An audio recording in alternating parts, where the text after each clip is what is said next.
Hello, I'm Christian, and welcome to the Jamoir Leadership Podcast, a show where we talk about effective collaboration, influence, and leadership in an increasingly complex world. My interview partner is Dr. Dirk Schlimm. Dirk is an international leadership expert and the author of Influencing Powerful People.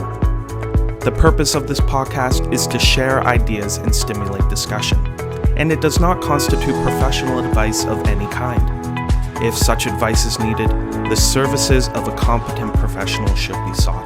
The speakers, host, and Jamoir International Incorporated are not to be held responsible for any use, misuse, or reuse of the content. Enjoy the show. Hello and welcome to the Jamoir Leadership Podcast. Today we're talking about board leadership at a time of great change. The pace of environmental, societal, technological, and geopolitical change and disruption keeps accelerating. This change and uncertainty has huge implications for board of directors that provide oversight for organizations both in the for-profit and the non-for-profit sector. To help us talk about what it means to be an effective board and board member during a time of great change, we are thrilled to welcome the renowned governance expert, David Beatty, O.B.E., as a distinguished guest on our show today. A brief introduction, David is a professor of corporate strategy and governance at the University of Toronto and a co-founding professor of the Black North Academy. As one of the world's most experienced corporate directors and educators, David has served as a director on 40 boards in Canada, the United States, Mexico, Australia, and England, and has been a chairman of 9 public and 2 private companies. David is also the founder of the Canadian Directors Education Program, and he continues to teach in the program and provide oversight. Among David's many honors and achievements, 3 stand out. In 1994, David was made an Officer of the Most Excellent Order of the British Empire by Her Majesty Queen Elizabeth II at Buckingham Palace for his services to Papua New Guinea. In 2013, David was inducted into the Order of Canada, the nation's highest civilian honor. He is the only recipient to ever be cited for his work on the Canadian corporate governance. And in 2018, David was presented with the Lifetime Achievement Award by the International Corporate Governance Network, a grouping of global assets managers with more than $50 trillion of assets under management in 47 nations. Welcome to the show, David. Thanks, Christian. A pleasure to be with you. Thanks, David. We're so glad that you're able to join us today. And of course, I should mention it's not just David and I. We have our regular leadership expert here, Dirk, with us. And Dirk, since I think you and David know each other quite well, why don't I let you take the lead here for this episode? Yeah, thanks, Christian. Yes, we do. Yeah, I've had the pleasure of working with David in his role of chair of the Governance and Nomination Committee at a public company. And I learned a lot from David during that time. And for the past 13 years, crazy how time flies, I've been teaching a session on difficult conversation in the boardroom, which is part of the Directors Education Program that David founded. And I actually was also a participant and a student of David's in the program early on. That was in DEP 6, David. Wow. And I think we're now well over. That was in the 1800s, wasn't it, Dirk? Yeah, that's right. I think we're DP 103, 4, or 5. We're opening 105 in Toronto a week tomorrow. Wow. Wonderful. No, that's amazing. And since you two have this almost ancient history, just kidding there, of course, but since you two have known each other for so long, I'd love to hear this conversation. So Dirk, you have some questions to ask. David will give his answers, and then I'll come back at the end just to close. All right, that sounds really good. So David, let's jump right in here. And first question for you would be, what are the key responsibilities of a board of directors? Is there a responsibility that you would even classify as the most important one? Sure. I mean, that's a simple one. The sacred task, I call it, the sacred task of the board is to select the CEO. You get that wrong, nothing's going to work. In fact, the whole place could blow up. So it's the only job in a way that the board does all by itself. It may take the counsel from the outgoing CEO, but essentially it's the board of directors alone, sitting by themselves, that will determine the next leader. And that's a sacred task. And I work very hard with the Directors Education Program to instill in potential directors the importance of this job. As I said before, you get this wrong, nothing is going to work. Yeah. The other functions, now that's the top writing one. Then I typically think of the board's jobs, duties, and responsibilities in 3 lines of sight. Hindsight, looking in the rearview mirror, putting out documentation to various shareholders and compliance agencies and regulatory regimes. Oversight, where are we now? And is that where we were supposed to be? And then foresight, where do we want to go when we grow up? And who's going to get us there? So 3 lines of sight, to me, capture, I think, 99% of what a board has to do. Yeah. So, and David, if I can just stay with your first intro there, the importance of selecting the CEO, and I think at some level that also extends to senior corporate management. What about getting to know those that C-suite for board of directors? How important do you think that would be? Well, I think it's vital. And I don't think boards do much of a job. The work that Stanford's done on talking to directors about the readiness of their C-suite to take on greater responsibilities, and then talking to the CEO selected about his or her relationship to the directors, tremendous amount of under communication and under work. I think most HR committees responsible for the development of senior executives and the succession of the CEO basically are pretty cursory. They use this sort of an enhanced check the box technology. Do we have a plan for Dirk? Yeah, we do. Well, what is it? Well, you got to spend more time learning about finance. Oh, okay. Next. What about Christian? They got anything? And so yes, they talk about it, but I don't think they work at it or think about it nearly enough. And the evidence gleaned from the S&P 500 by Stanford, for example, and UC Hastings would tend to indicate that in fact is the case. Boards pay only cursory attention to a task and a function that they should be investing huge amounts of time, energy, and effort in, getting to know the executives personally and getting to work with those executives through some committees or some external consultants on developing them. Because being a CEO is different from any other job in the company. And that's what I send out our would-be directors to. So tell me what's different about being a CEO. Is it a different job, or is like sales and marketing CEOs like being the CFO? And the answer is no. It's a completely different job, one they've never had before. And I've interviewed a lot of CEOs, and they all say unanimously, boy, once you become the chief executive officer of anything, the whole world changes, and you can't stop that. So you have to think through, what are the attributes we would like to see in a good CEO? What are the things they ought to be able to do? And how well have we prepared them for those functions and tasks? And can we validate that, in fact, they're any good at them? So there's a ton of work to be done, and I think it's an area that's significantly underinvested in. Yeah, David, thank you. And you may recall this. This is where, again, learned so much when at the board where you were a committee chair. You performed a CEO performance review, and it was the first one that particular CEO had ever received. And you know, I was part of the process and learned a lot from this. So I've seen some of the things that you're talking about here in action. And well, we both survived, as I recall, to live another day. We did.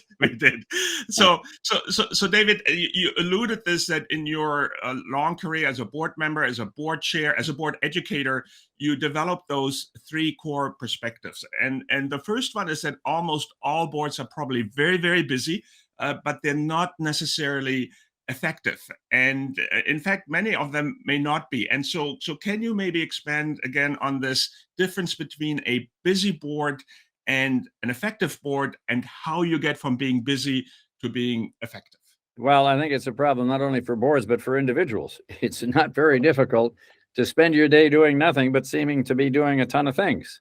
And one of the insights of A.J. Agarwal at the Creative Destruction Lab at the Rotman School with startups is that every startup entrepreneur has 100 things to do before lunch.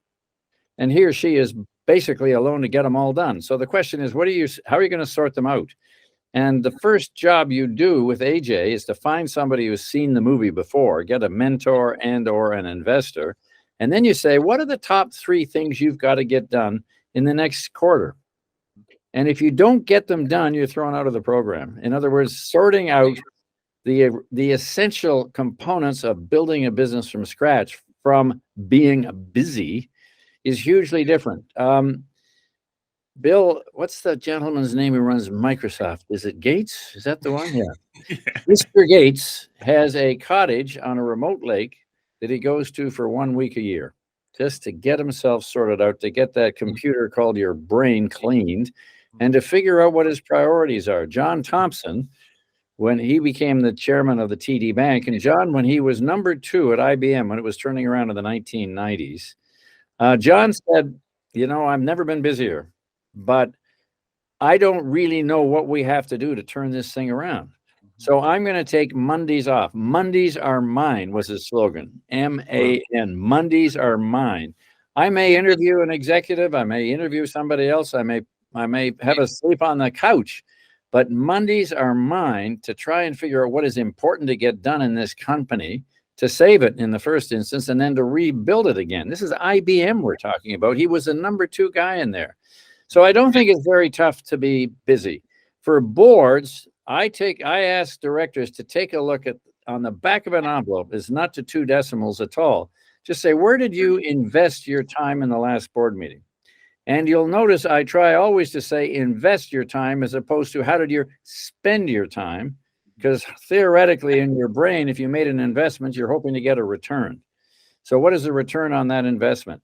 And I ask them, tell me against hindsight, oversight, and foresight, those 3 components, how you invested your time. And the survey I did, a big survey with the CCGG and McKinsey of 275 directors, something like 80% of their time was invested in oversight and hindsight, and 20% in foresight. And when we went back to those 275 directors and asked the next question, not how do you invest your time, but how should you invest your time, they inverted it completely, that we should be thinking about the future of this company a lot more than trying to nitpick the past and the oversight function. So there's a very simple tool for any director on any board of any nature, and that is just divide the time you invest into 3, hindsight, oversight, and foresight, and ask yourself, is that the right ratio?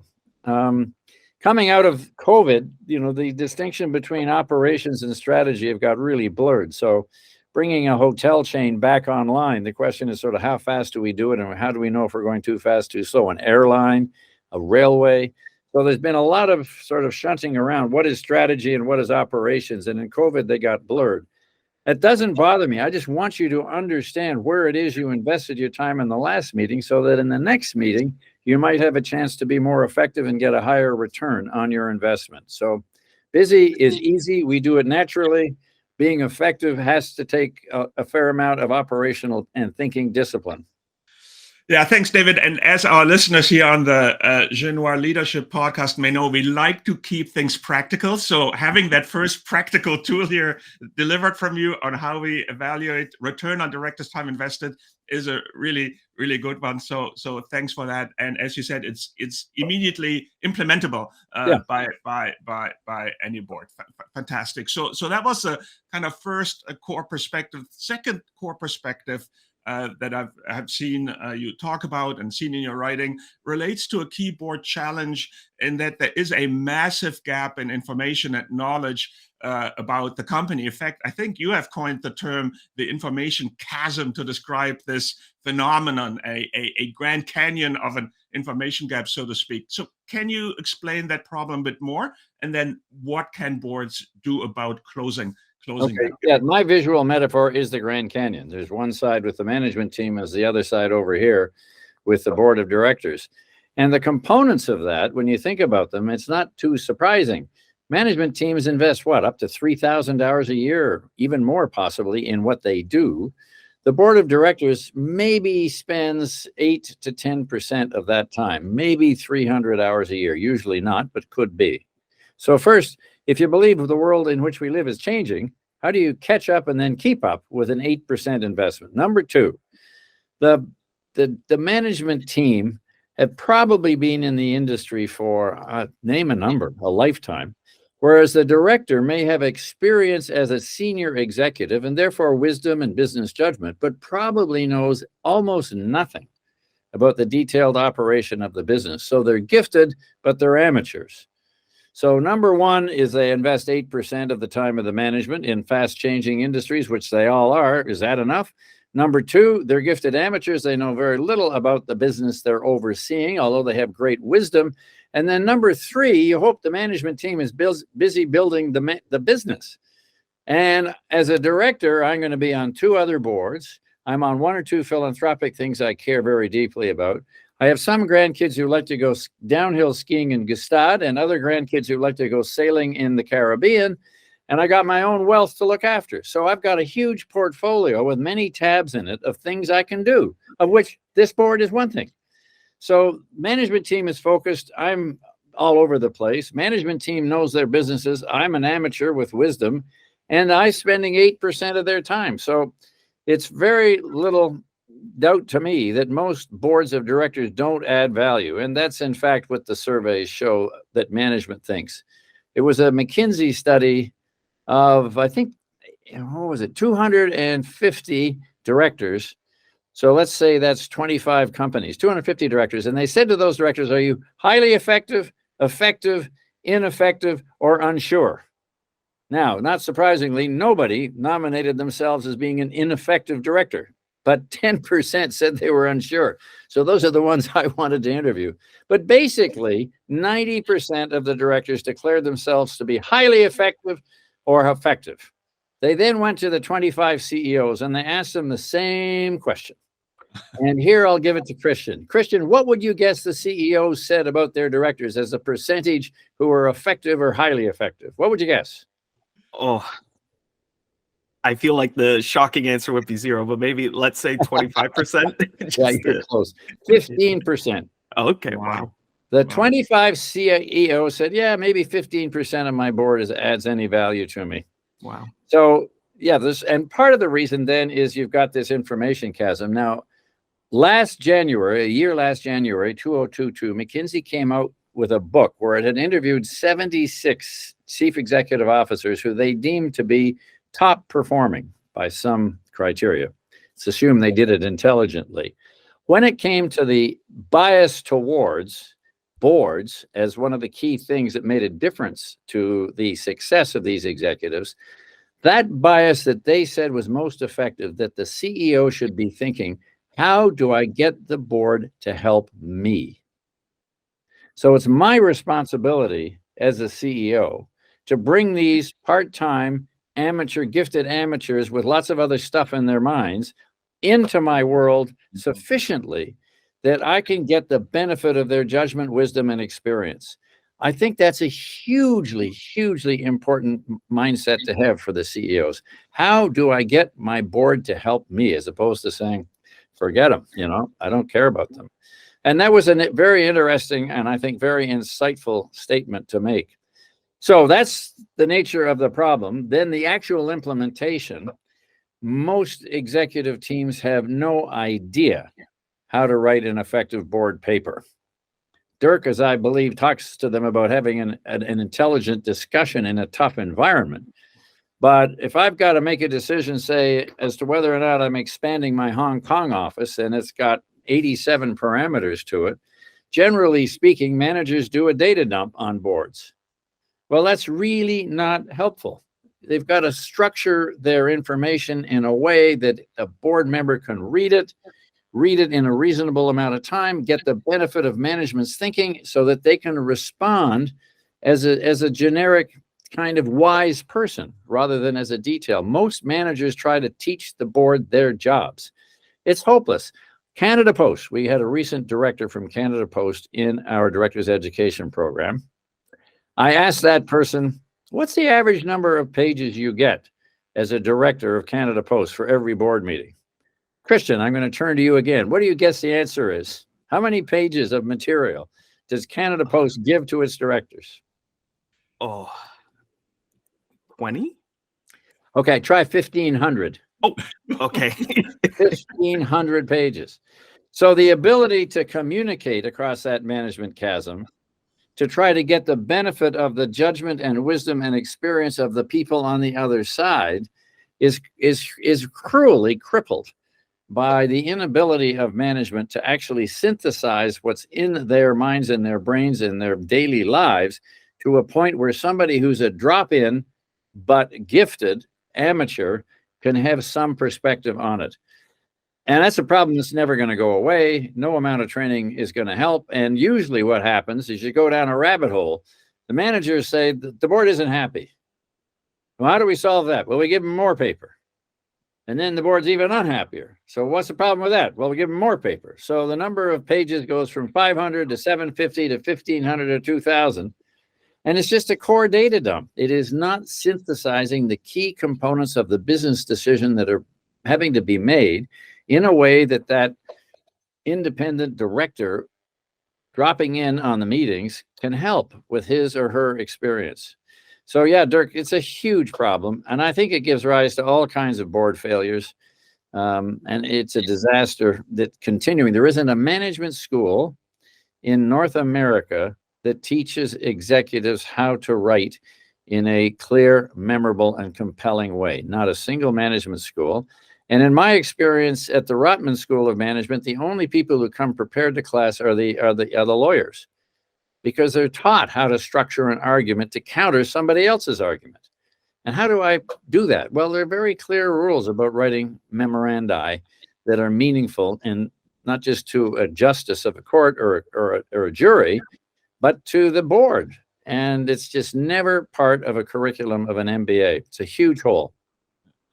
I will say, though, David, that I know you have written a paper on this, and I've read it, and I use it, refer to it frequently, and this idea of bringing somebody into the story, here's what happened, and then something's changed, and then outline those three typically major points. Yeah. I think this is goes beyond boards. The idea of bringing people who are not familiar with an issue. I can see this, you're invited to a meeting, they're all kind of technical people, and you're joining this as a management person. Yeah. Somebody needs to bring me into the story, and so thanks for well, and the other thing that's non-trivial is it goes back to the medium's a message. Marshall McLuhan. You know, if you get a presenter there, even with a great piece of documentation that's clear, memorable, and compelling, and he or her is stuttering and looking down at the floor, it destroys the whole communication of a good argument. The one thing I now teach in every DEP class and every single MBA class is a TED Talk called Smile, and it talks about smiling in various jurisdictions and how it came, and physiologically. The one thing that's really important for managers to get out of that is a smile in an important meeting, like a board meeting, is taken as a sign of confidence by the listeners. Oh, if Dirk is smiling, he must know what he's talking about. Otherwise, he wouldn't smile. He'd be horrified. But isn't that interesting, though? So the manner of delivery is equally as important. Now here, happily, there are lots and lots of coaches in how to get up and give a speech and hold an audience attraction. But this simple notion of smiling is a vital notion for building confidence in your audience. So I always say smile and leave room for more smiles, and then smile again. Okay, so David, again, love it. We love to be practical here. So let's point to that as smiling practical advice. The other thing, and I know you like to emphasize, is clear, memorable, compelling. This is how we want to communicate. Let me jump to the next question here. And so your third core perspective relates to the central role of the board chair. And again, I've heard you talk about this many times, and you like to compare the chair to a conductor of an orchestra who have a score without a score, actually, but they make beautiful music and disharmony or even chaos, and that's all a distinct possibility. And so in my own work with boards and management teams, I've certainly seen both. I've seen very well aligned situation, good conversations, or more on the chaos side. So what are those key responsibilities of a board chair, and how do they orchestrate the board? Okay, I'll start a little bit further back, Dirk. There's a TED Talk by Ben Zander, Zander. He was the conductor of the Boston Philharmonic. He has an absolutely wonderful 18-minute talk on the impact of classical music. Just magical 18 minutes. Somewhere in there, I think about minute 12, he says, when I turned 40, I was really going through, as most men do, a significant rethink of my life. And it came to me, I was the only person on the stage that didn't make a sound. 125 gifted people in front of me. I don't make a single sound. Each of them does. My job is to pull them together using all of their talents, skills, and gifts into a single unified whole and project it out. And I thought to myself, that is a perfect metaphor for a chair. It's not to dominate the meeting. It's not to be the alpha male. It's not to say this is how we ought to go. Any objections? It's to try to bring the very best out in as many as the 15 people that could be around the boardroom table, both directors and managers, pull together in a unified whole. So the chair runs the meetings. And if Christian, as he usually does, is taking much too much time to get on with the topic, we ought to say, Christian, that's very interesting, but let's give Dirk a chance to speak, because I think he has some very insightful views. So the regulation of the actual flow of conversation in a board meeting is completely determined by the effectiveness of the chair. I have left the chair of a Fortune 500 company because of the incompetence of the chair. And I went to New York to see him on 2 separate occasions to discuss this problem. Very congenial discussions. Next meeting, nothing different. Went back to New York, another congenial discussion. Next meeting, nothing different. Third time I went to New York, I said, I'm sorry, I'm just going to step down, because you cannot be an effective director at all without a competent chair, period. Full stop, the end. I make that an absolute statement. The other thing that I think is important for the chair is to be the best friend, in quotes, of the CEO. And I don't think that's being drinking buddies with them. I just think it's being always available, always open, always fully transparent. And with Jochen Tilk, who was my CEO at InMed, a major corporation that I was the chair of, Jochen and I developed a very, very close relationship, not, as I say, based on any kind of socialization, but simply always being there for the other person, to listen to their problems, to maybe have some advice to give, to get together to see about something. He phoned me in the middle of the night. We were building a new mine just outside of Seville in Spain, and said, David, we've had a chemical leak. We've lost 2 people. And I said, geez, that's awful, Jochen. What do you want me to do? Get on a plane and come over with you to talk to what do you want me to do? Like, I'm here, I'm for you, I'm 100% aligned with you. What should we be doing now? And without that, you have this chasm just becomes a cliff, which you can't get across anymore. If the chair and the CEO really don't see eye to eye, really don't have a close relationship, again, the board is going to end up being totally a policing board, and not adding any value at all. And that's, at the end of the day, how I distinguish between boards.